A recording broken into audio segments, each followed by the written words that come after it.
All three characters are referred to by they/them pronouns, never by he, him, or she/her. We'll go character by character to confirm this, starting with Frisk. I thought it would be hard to find examples for this, since most of the time people are talking about Frisk in-game, they'll be talking directly to them in second person. However, here's all the instances I found. Toriel worrying about Frisk while looking for her phone. Napstablook, a character we'll be talking about more in a bit. Sans talking about Frisk to Papyrus. Papyrus reporting to Undyne right after fighting Frisk. Papyrus at the start of the Undyne hangout. Multiple examples from encounters with Mettaton and Alphys' Undernet status updates in Hotland.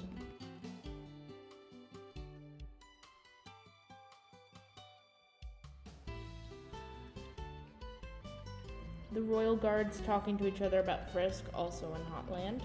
Muffet and her spiders gossiping about Frisk in the lead up to her battle. Bratty and Caddy if you bring them a glam burger. Papyrus over the phone in the neutral pacifist ending. Toriel talking about Frisk right after the battle with Azriel. Papyrus yet again during this epilogue section. Alphys also from this section. And Flowey if you reopen the game after watching the credits for the True Pacifist run. We'll actually be bringing up this scene with Flowey again in a later section of the video, so keep it in the back of your mind. You could perhaps argue that context nullifies some of these, but when the number of examples is so surprisingly large, it isn't really worth the time to discredit a few specific instances, is it? There's also these two cases where our characters refer to Frisk as a monarch, the uncommon gender-neutral variant of king or queen, Toriel, and Flowey. I've seen people suggest that the monsters don't really know Frisk that well and are just using they/them pronouns for them throughout the game out of respect. I honestly find this hard to argue against, but if that's your position, at least consider this. If Frisk used other pronouns, wouldn't they have corrected the monsters at some point? Sure, Frisk doesn't talk much without being prompted much through most of the game, but I don't think it would have felt out of place if they brought it up right after the monsters learn their name, something equally as personal as a person's pronouns. Alternatively, if Frisk's gender was up to the player's interpretation, the player could have been given a prompt to correct the other characters with the proper pronouns for Frisk. You could argue that it would be pointless this late in the game, but couldn't that logic apply to the reveal of Frisk's name as well? Next up is Kara, the easiest of the three to prove. All of the quotes on screen right now come from the character Kara was supposedly closest to in the entire Underground, Azriel. As you read them, think about this.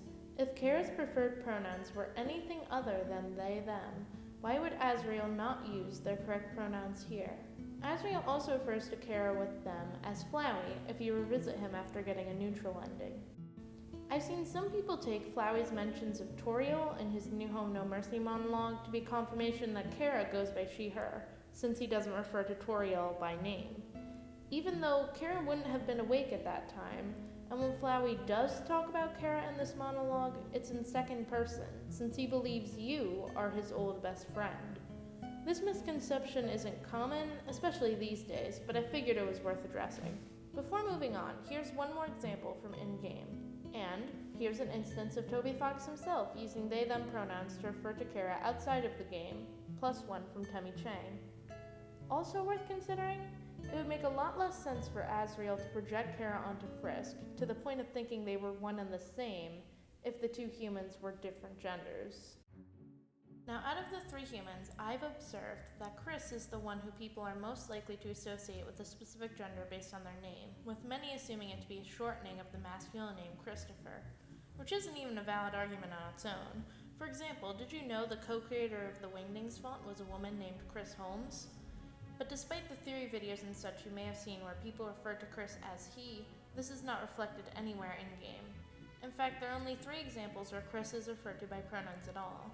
The first comes from Susie, when she's trying to break Chris and Ralsei out of prison, and you have the option to suggest to her which way to go.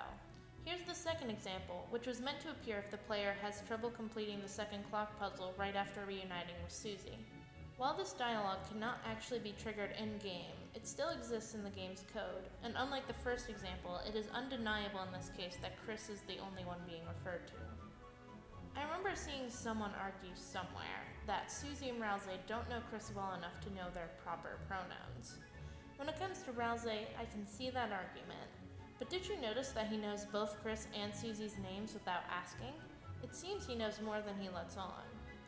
And while Susie certainly wasn't friends with Chris before this, the fact that they're in the same class and the close-knit nature of the small town they live in is enough for me to conclude she would have heard Chris be referred to by their pronouns, at least in passing, by this point. On top of those, here's a third example from the NPC Clover in Card Castle. Admittedly, like the Susie example, the they here could be referring not just to Chris, but to Ralsei and Susie as well. But if all that isn't enough for you, then maybe you'll take it from Toby Fox himself. Here's an interview where he referred to Chris with they-them pronouns twice. Like with the Kara example before, if anyone knows these characters, it would be him. And that's it. Frisk, Kara, and Chris are never referred to by other pronouns. With, admittedly, one exception. Why does Kara use it for themselves here? If I had to guess, it's likely a combination of them being a ghost of their former self without a soul of their own. Flowey's shown us how much your personality and sense of self is tied to having a soul. And the corruption from the No Mercy run. Remember that gaining love affects a person's mentality. They see themselves as a demon, no longer a person. Whether that's literally true to any extent or just how they feel after everything they've been through doesn't really matter. I just wanted to cover this point before anyone else could bring it up. It's not like this one case makes them not non-binary or anything. To be clear, not all non-binary people go exclusively by they-them pronouns. Some prefer to go by he, him, his, or she, her, hers for their own reasons. Some go by neo-pronouns, ones invented specifically for those who identify as non-binary. Some people go by more than one set of pronouns, and some people prefer to not be referred to by pronouns at all.